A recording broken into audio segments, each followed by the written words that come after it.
मुझे याद है कि मैं रविन्द्रनाथ टैगोर का कोई निबंध पढ़ रहा था और उसमें उन्होंने इस बात को कहा था कि जो बड़ी बड़ी जो फैक्ट्रियाँ लग रही हैं और ये विज्ञान की जो चारों तरफ प्रगति या अंधी दौड़ जो लगी हुई है, इसमें मनुष्य कहीं पर खो जाएगा। कि करीब 2002 से और आज तक जो हजारों जो लड़कियां हैं वो स्नातक बन करके निकली हुई हैं और समाज के जो विभिन्न क्षेत्रों में जा रही हैं, चाहे वो गृहिणी के रूप में हो, चाहे वो अफसर के रूप में हो या वो समाज सेविका के रूप में हो, मैं उन्हें देखता हूं तो मुझे बहुत संतुष्टि मिलती है कि मैंने जो भी किया बहुत ही अच्छा किया। और अब AI जो टेक्निक आ गई है उससे तो और भी खतरा पैदा हो गया। उससे तो सही और गलत जो है आम आदमी तो उसको फर्क ही नहीं कर पा रहा है। मेरा व्यक्तिगत कोई लक्ष्य नहीं है, मेरा जो भी लक्ष्य है वो सामाजिक। मैं किसी चीज़ की अंधी दौड़ में नहीं हूँ। मैं बस ये सोचता हूँ कि मैं साहित्य के माध्यम से भी एक समाज सेवा कर रहा हूँ। तो जीवन का जो हर पड़ाव है, चाहे वो शादी का हो मसला हो या अन्य जो सामाजिक जो कार्य हों, उसमें समाज ही है। और अंत में जैसे कि जब हम निश्चेष्ट हो जाते हैं, हमारी डेथ हो जाती है, तो फिर समाज के लोग ही हमको उठा करके ले जाते हैं। हमारा दाह संस्कार होता है, हमारी क्रियाएं होती हैं। नमस्कार, मैं सोनाली और आप देख रहे हैं जनवार्ता न्यूज। हमारे पॉडकास्ट सीरीज में आप सभी दर्शकों का स्वागत है। आपको बता दें कि आज जो हमारे साथ मौजूद है एक ऐसे व्यक्तित्व है जिनका जीवन समर्पित है शिक्षा, समाज और संस्कार के उत्थान को लेकर। जी हाँ, डॉक्टर राघवेंद्र नारायण सिंह हमारे इस पॉडकास्ट सीरीज में आज मौजूद है। उनसे बातचीत करेंगे, उनके लेखकी के बारे में भी जानेंगे। वो साहित्यकार भी हैं, उनसे जुड़ी हुई जो उन्होंने उपन्यासें लिखी हैं उनके बारे में भी जानते हैं। आइए उनसे बातचीत करते हैं। डॉक्टर राघवेंद्र नारायण जी, नमस्कार, हमारे चैनल में आपका स्वागत है। आपको भी बहुत बहुत धन्यवाद और सभी दर्शकों को मेरा नमस्कार। सबसे पहला हमारा सवाल आपसे यही होगा, आप लेखक भी हैं, तो आप पूरा परिचय आपका जानना चाहेंगे, साथ ही किस तरह से आपकी शुरुआत हुई लेखकी की। ये लेखन का जो शौक है वो तो बचपन से ही था मेरे। और मैं कक्षा 10 में जब पढ़ता था तभी से मैंने कहानियाँ और कविताएं, निबंध ये सब लिखना शुरू कर दिया था।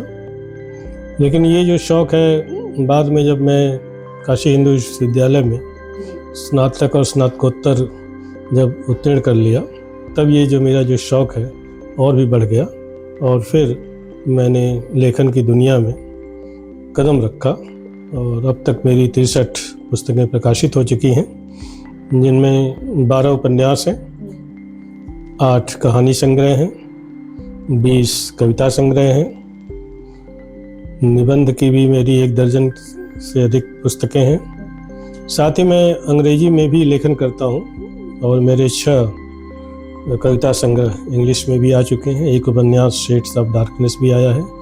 साथ में एकेडमिक जो बुक्स होती हैं, जैसे W.H. Auden की पोइट्री पर मेरा एक रिसर्च वर्क है, वो भी पुस्तक के रूप में आ चुकी है। और विद्यार्थियों के लिए भी और इंग्लिश जो स्कॉलर्स हैं उनके लिए भी मेरी एक एकेडमिक बुक है, एजेस मूवमेंट्स के नाम से। तो और निरंतर मैं लिखता जा रहा हूँ। सर, आप एक शिक्षाविद तो हैं ही, साथ ही साथ एक विचारक, लेखक और समाज सेवी भी हैं। तो सबसे पहला हमारा ये भी सवाल आपसे ये बनता है कि शिक्षा व्यवस्था को आप किस दृष्टि से देखते हैं?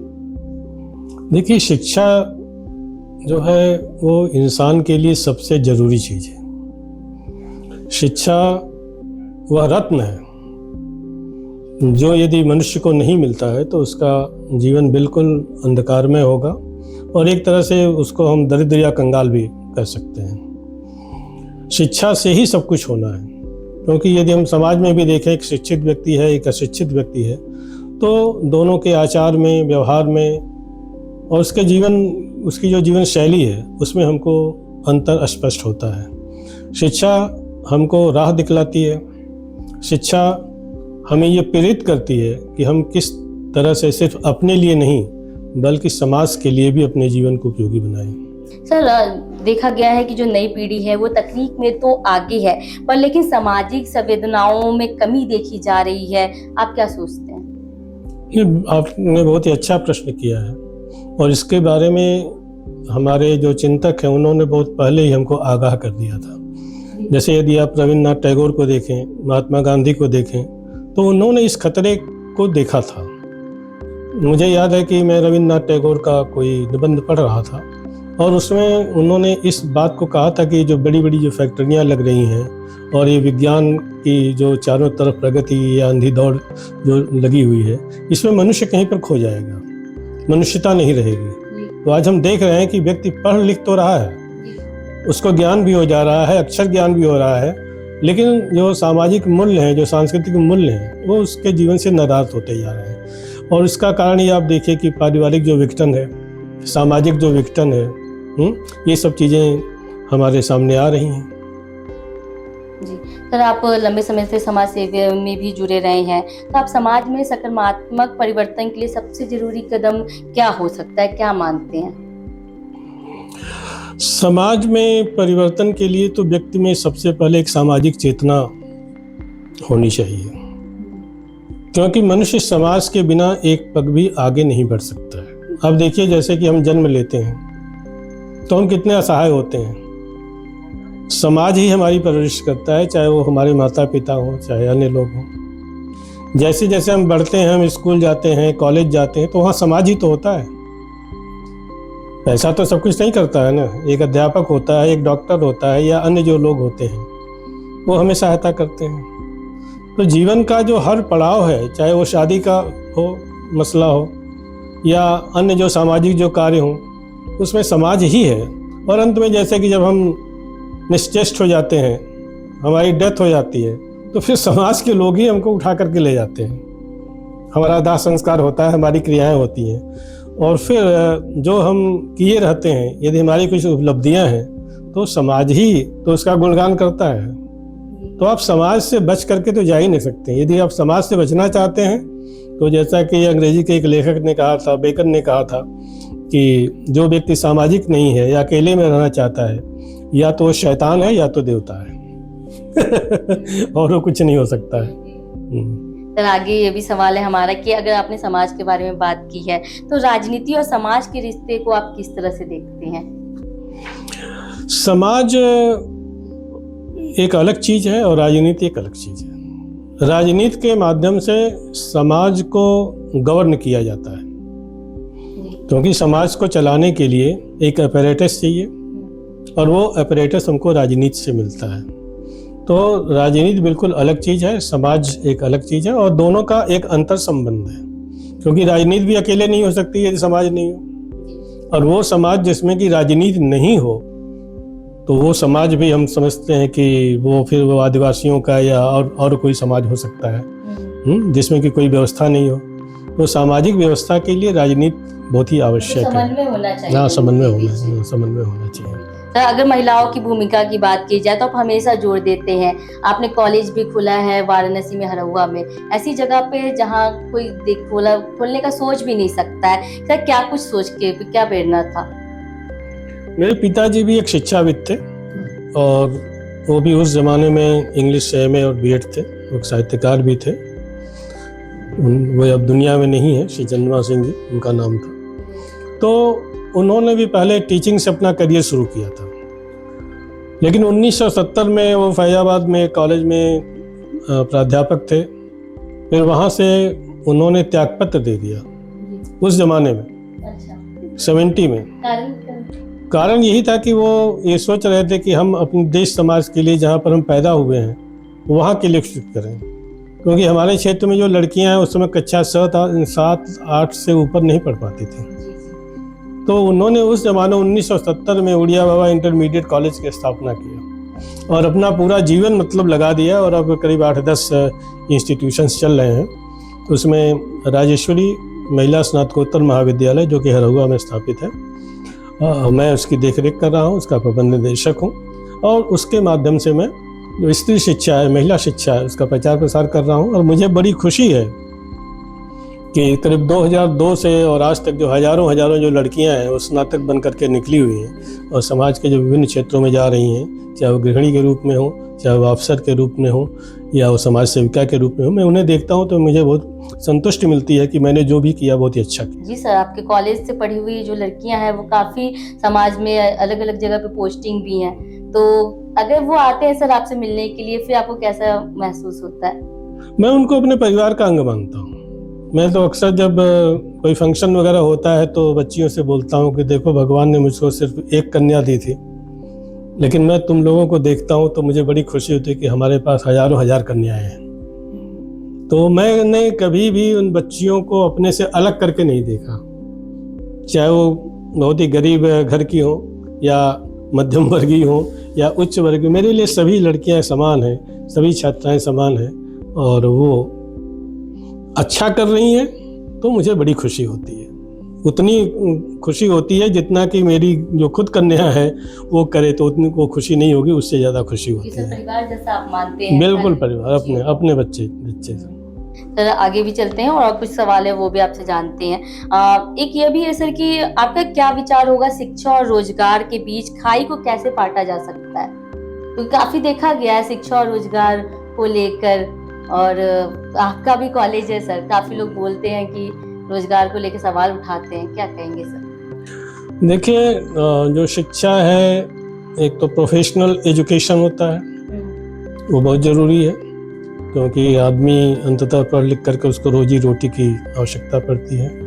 लेकिन मेरा ये मानना है कि व्यक्ति को या बच्चे को एक बेसिक शिक्षा हर चीज़ के बारे में पहले देनी चाहिए, और उसके लिए कम से कम जो स्नातक स्तर तक उसको सभी विषयों का ज्ञान कराया जाना चाहिए, और फिर उसको किसी तकनीकी क्षेत्र में किसी भी प्रोफेशन में उसको दक्ष करना चाहिए, जिससे कि वो अपनी रोजी रोटी चला सके। शिक्षा जरूरी है, बिना शिक्षा के कुछ नहीं हो सकता है, लेकिन केवल प्रोफेशनल एजुकेशन से कुछ नहीं होगा, क्योंकि प्रोफेशनल एजुकेशन तो हो जाएगा लेकिन आपके भीतर वो विवेक जागृत नहीं होगा, वो सामाजिक जो सोच है वो आपके भीतर नहीं होगी।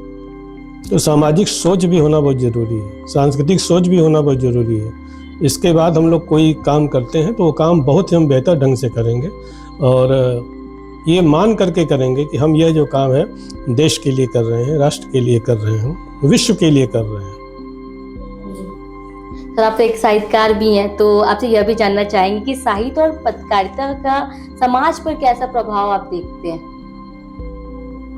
साहित्य और पत्रकारिता दोनों का एक अंतर संबंध तो है ही, क्योंकि जैसे मैं ही एक साहित्यकार हूँ, लेकिन मैं ये मानता हूँ कि पत्रकारिता भी हमारे साहित्य में समाहित है। जैसे एक पत्रकार है वो सामाजिक विषयों के बारे में लिखता है, लेकिन उसके जो लिखने की जो शैली होती है वो थोड़ी अलग होती है। साहित्यकार भी उन्हीं मुद्दों को उठाता है अपने साहित्य में, लेकिन वो कहानी के माध्यम से, पात्रों के माध्यम से, परिस्थितियों के माध्यम से, कल्पना के माध्यम से एक अलग माहौल क्रिएट करता है। दूसरे अर्थों में कहें कि जो पत्रकारिता है वो समाज की वस्तु स्थिति को अभिव्यक्ति देती है,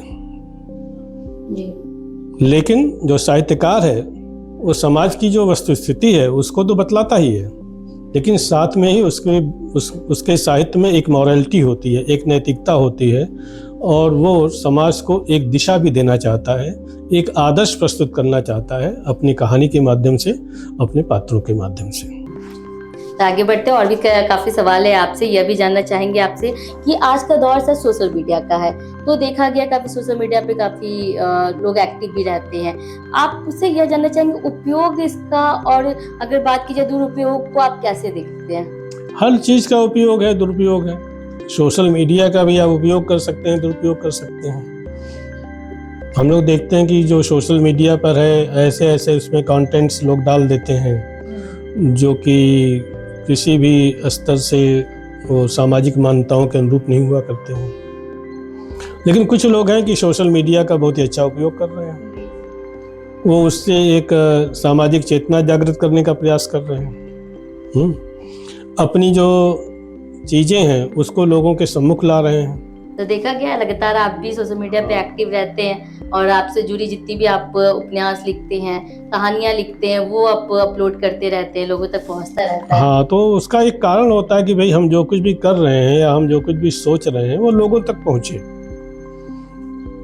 सोशल मीडिया ये नहीं है कि केवल अपनी हमको शेखी उस पे बगाड़ना है या अपना प्रदर्शन करना है, ये सब तो बहुत छोटी चीजें हैं। देखा गया सभी दुरुपयोग बहुत ज्यादा हो बहुत रहा है, दुरुपयोग हो कई रहा है। लोग अर्निंग के लिए कुछ भी डाल देते हैं, कुछ भी डाल रहे हैं, बिल्कुल फास्ट न्यूज चला रहे हैं। और अब AI जो टेक्निक आ गई है उससे तो और भी खतरा पैदा हो गया। जी जी। उससे तो सही और गलत जो है आम आदमी तो उसको फर्क ही नहीं कर पा रहा है। फेक न्यूज देखिए अभी, मतलब जो तमाम जो फेक न्यूज है कि व्यक्ति जिंदा है उसको मुर्दा दिखला दे रहे हैं। जी जी। और व्यक्ति तो यही समझ रहा है कि यार ये बिल्कुल सही न्यूज है। अब देखिए AI के माध्यम से फोटो से भी छिड़कानी की जा रही है, फोटो से भी कर रहे हैं। तो चैलेंजेस हैं।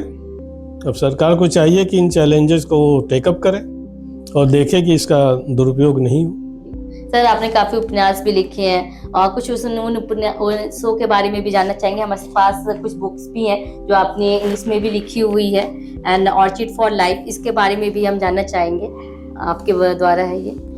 जैसा मैंने आपको बताया कि मैं हिंदी और इंग्लिश दोनों में लिखता हूँ, तो ये जो पुस्तक मेरे हाथ में है एन ऑर्चिड फॉर लाइफ, ये पोइट्री की एक बुक है। इसमें कविताएं संकलित हैं और लिखी आपने? हाँ, ये सब जो कविताएं हमारी हैं। दूसरी जो किताब, दूसरी किताब उधर भी है, आई विल सिंग इटर्नली। और ये जो दूसरी जो पुस्तक है आई विल सिंग इटर्नली, तो चूंकि मैं इंग्लिश लिटरेचर का विद्यार्थी रहा हूँ तो जानते हैं कि इंग्लिश जो है मेरा फर्स्ट लव था, लेकिन अब हिंदी फर्स्ट लव हो गया है। तो इसमें भी मैं जो समाज के बारे में, व्यक्ति के बारे में, मूल्यों के बारे में जो कुछ भी मैं सोचता हूँ उसको इंग्लिश भाषा के माध्यम से उसको प्रकट करता हूँ। जैसे कि मैं एक कविता है thorns of life. Who will share the thorns of life, retorted sharply my lovely wife. Thorns and thorns without a rose, oh God, why did I marry this guy?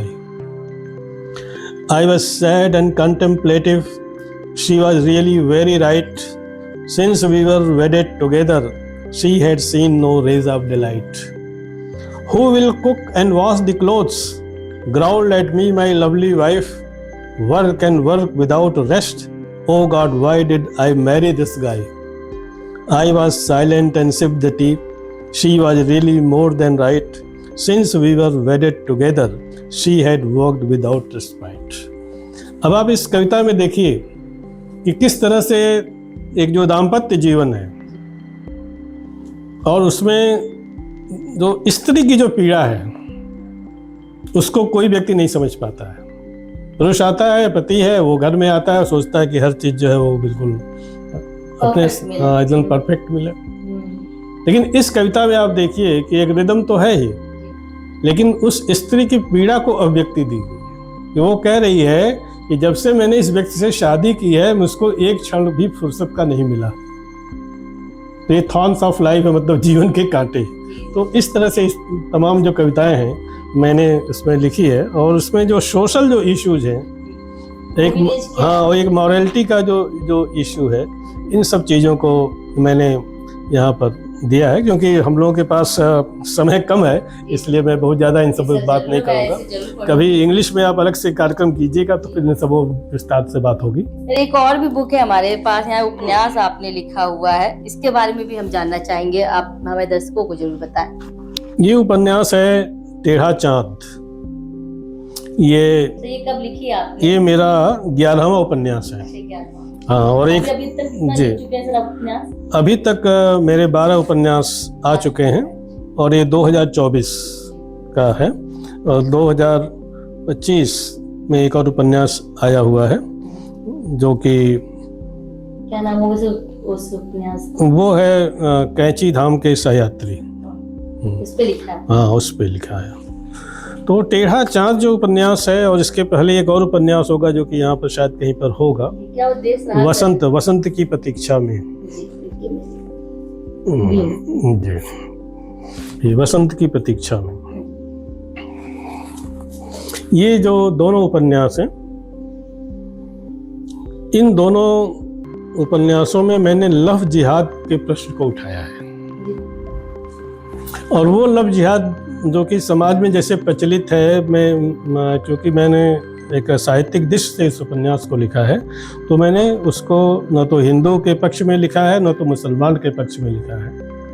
बल्कि दोनों तरफ से जो गलतियां हुई है उसको मैंने उजागर करने का प्रयास किया। टेढ़ा चाँद जैसा ये शीर्षक ही आपको बतला रहा है, नाम से ही जाहिर होता है। हाँ कि कुछ व्यक्ति ऐसे होते हैं जिनको कि आप सीधा नहीं कर सकते।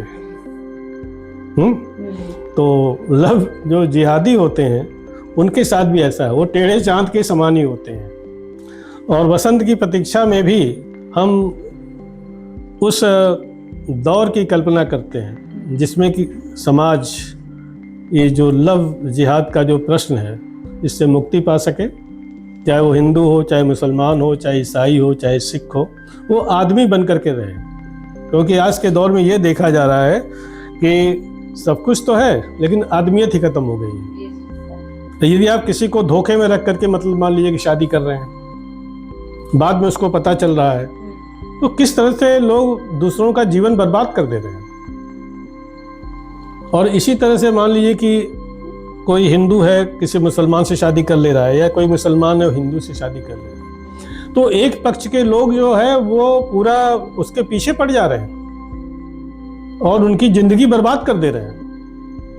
तो ये वसंत की प्रतीक्षा में मैंने इसी प्रश्न को उठाया है कि ऐसे लोग जो समाज में हैं, जो कि मान लीजिए कोई प्रेम करना तो कोई बहुत बुरी बात नहीं है, यदि प्रेम के वशीभूत हो करके लोग कर रहे हैं, आखिर में तो चाहे जो मैं तो ये पूछता हूँ कि भाई पहले धर्म आया कि पहले इंसान आया? तो पहले तो इंसान आया ना, बाद में तो धर्म आया। लेकिन आप धर्म को ही सब कुछ मान लें, इंसानियत गई चारा बेचने के लिए, तो कैसे काम होगा? तो इन दोनों उपन्यासों में, टेढ़ा चाँद में और वसंत की प्रतीक्षा में, जैसा कि दोनों का शीर्षक ही बिल्कुल साफ साफ बोल रहा है कि हम बसंत की प्रतीक्षा में है। अभी क्या है हमारे जीवन में? पतझड़ ही पतझड़ है, और वो बसंत कब आएगा अभी उसकी प्रतीक्षा की जा रही है। और जो टेढ़ा चाँद है उसको पूरा चाँद कब हम बना पाएंगे, वो इस उपन्यास में हमने दिखलाने की चेष्टा की। मतलब उद्देश्य, इस उद्देश्य आपने बनाई? हाँ बिल्कुल बिल्कुल, सामाजिक जो करंट जो इश्यू है उसको लेकर के ये है। मैं चाहता हूँ कि इन उपन्यासों की चर्चा होनी चाहिए। जरूर सर, हम एक ऐसा पॉडकास्ट भी रखेंगे जिसमें आपके सारे उपन्यास जो है उनके बारे में इन पर चर्चा होनी चाहिए, लोगों के बीच में ये चीजें पहुंचनी चाहिए, क्योंकि जिनके लिए लिखी जा रही है कम से कम उन तक तो ये आवाज पहुंचे। नहीं तो ये कब तक मतलब एक अंधेर गर्दी ये चलती रहेगी, कब तक जो भोले भाले जो लड़के हैं लड़कियां हैं ये कब तक पीड़ाएं सहेंगे? क्योंकि यहाँ से देखा गया जब जिहाद के जो मामले हैं वो काफी आए हुए हैं, इसे लेके काफी लोग परेशान भी रहते हैं, इसे लेकर आपने इस पे बुक भी बनाई है, तो इसको हम आगे भी रखेंगे। साथ ही यह भी इसके वजह से एक सवाल उठता है आपसे कि व्यक्तिगत और सामाजिक लक्ष्य क्या है सर आपका? मेरा व्यक्तिगत कोई लक्ष्य नहीं है, मेरा जो भी लक्ष्य है वो सामाजिक, ठीक है। मैं किसी चीज की अंधी दौड़ में नहीं हूँ। मैं बस ये सोचता हूँ कि मैं साहित्य के माध्यम से भी एक समाज सेवा कर रहा हूँ। जैसे मैंने एक महाविद्यालय की स्थापना किया, तो शिक्षा के क्षेत्र में मैं उसमें सेवा कर रहा हूँ। जो कुछ भी मेरा है, तन है, मन है, धन है, वो मैंने सब उसके लिए समर्पित कर दिया है। इसी तरह से मेरे लिए साहित्य है। तो जैसे हम आपसे पूछें कि भाई तुलसीदास जी ने रामचरितमानस की रचना किया, तो उनका क्या लक्ष्य रहा होगा? उनका क्या लक्ष्य था? वो तो अंत में यही कहते हैं कि स्वांतः सुखाय रघुनाथ गाथा। तो मैंने किसी चीज को लिख दिया, एक सामाजिक सत्य है, मैंने उसको उद्घाटित कर दिया और पुस्तक में यदि उसको डाल दिया, तो मुझे यही परम सुख मिल रहा है कि भाई ये चीजें जो है लोगों तक पहुंचेंगी, लोग इससे लाभान्वित होंगे, लोगों का दृष्टिकोण बदलेगा।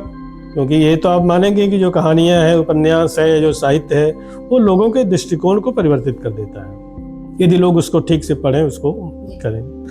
तो मेरा यही उद्देश्य है और मेरा कोई व्यक्तिगत कोई लक्ष्य नहीं। जो भी है मेरा ये जीवन है पूरा सामाजिक है, और साहित्य तो समाज के लिए है ही।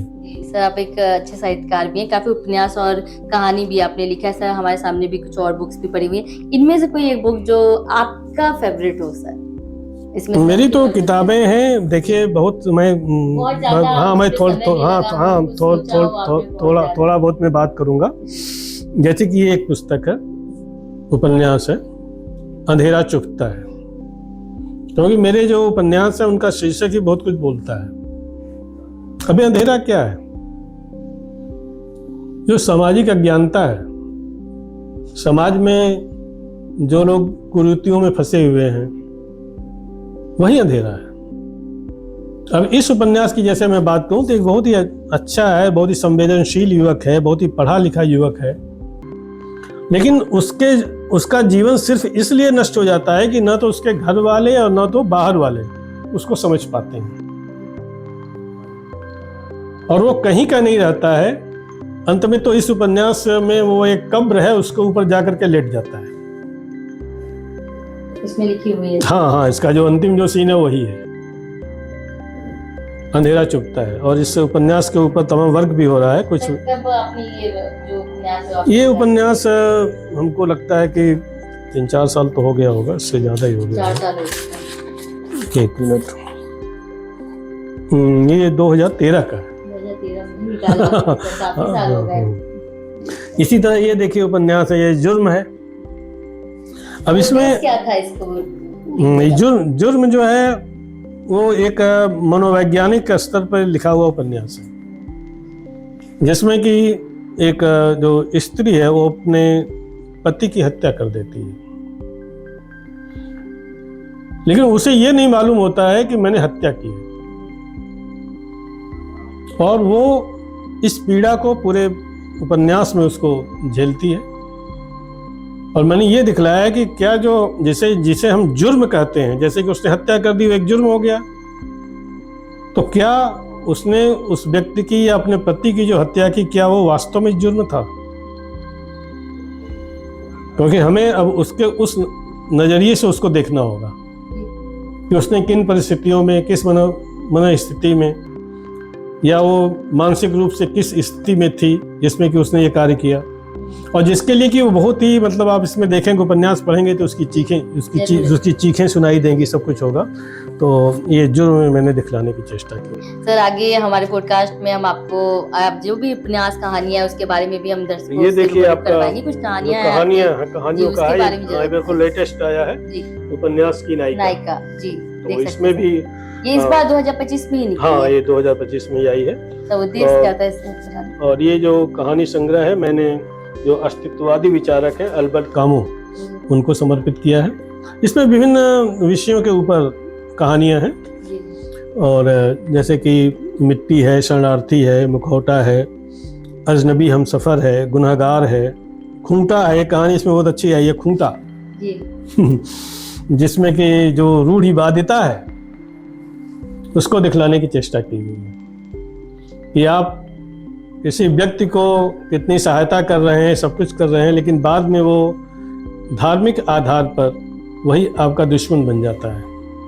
तो इस खूंटा कहानी में मैंने दिखलाया। इस तरह से मेरे 8 कहानी संग्रह आ चुके हैं। तो कहानियाँ तो विभिन्न विषयों को लेकर के लिखी जाती हैं। तो समाज को क्या कुछ संदेश देना चाहेंगे अपनी तरफ से? इतनी आपने उपन्यास कहानियाँ लिखी हैं, क्या कुछ कहेंगे परिवर्तन आए समाज में? समाज के लिए मेरा एक ही संदेश है कि हम कोई भी काम करें, समाज और देश को ध्यान में रखते हुए करें, क्योंकि व्यक्ति उतना महत्वपूर्ण नहीं है जितना कि समाज और देश महत्वपूर्ण है। जैसा कि हम विभिन्न देशों में देख रहे हैं कि वहाँ भी तो हमारे आप जैसे लोग रह रहे हैं, लेकिन वहाँ क्या स्थिति है कि लोगों के मकान बर्बाद हो जा रहे हैं, ज़िंदगी बर्बाद हो जा रही है, सब कुछ बर्बाद हो जा रहा है। तो यदि समाज में हमको रहना है तो राजनीतिक रूप से भी हम सचेत रहें, उन्हीं लोगों को सत्ता की चाबी सौंपे जो अच्छे लोग हों, चाहे वो विधायक स्तर पर हो, चाहे सांसद स्तर पर हो, चाहे किसी स्तर पर हो। तो समाज का अपना एक रोल है, और हमें जो भी काम करें, जैसे हम एक शिक्षक हैं तो हम केवल स्टूडेंट को ध्यान में रख करके हमको शिक्षा नहीं देनी है, बल्कि ऐसी शिक्षा देनी है जो कि सामाजिक रूप से भी स्वीकार्य हो और देश के लिए भी हितकारी हो। वो किसान है तो वो ये नहीं समझे कि मैं किसानी कर रहा हूँ, बल्कि वो सोचे कि मैं देश के लिए प्रोडक्शन कर रहा हूँ। मैंने अगर 5 कुंटल फसल पैदा की है तो मैंने जो देश में पूरा गेहूं है उसमें 5 कुंटल मेरा भी है। जैसे हम लोग शेयर वगैरह में पैसा लगा देते हैं, भाई टाटा मोटर्स में लगा दिए, मान लो 10 शेयर है तो हम भी बड़े गर्व से कहते हैं कि भाई मेरा भी शेयर है उसमें। तो ऐसे भी जो भी काम करें हम शिक्षक हैं, कोई हॉस्पिटल चला रहे हैं, कुछ भी काम कर रहे हैं, तो बस हम ये सोचें कि हम देश सेवा कर रहे हैं, केवल अर्थ के लिए उसको नहीं कर रहे हैं। तो ये हमारा दृष्टिकोण होना चाहिए। शुक्रिया सर हमसे बातचीत करने के लिए, हमारे पॉडकास्ट सीरीज में आने के लिए। आप देख सकते हैं अभी हम बात कर रहे थे डॉक्टर राघवेंद्र नारायण सिंह जी से। साफ तौर पे एक वह साहित्यकार भी हैं और आपको बता दें कि अपने शिक्षा के माध्यम से वो सकारात्मक परिवर्तन भी समय पे ला रहे हैं समाज में। ऐसे ही हमारे पॉडकास्ट सीरीज से बने रहिए और लाइक एंड सब्सक्राइब करना चैनल को ना भूलें।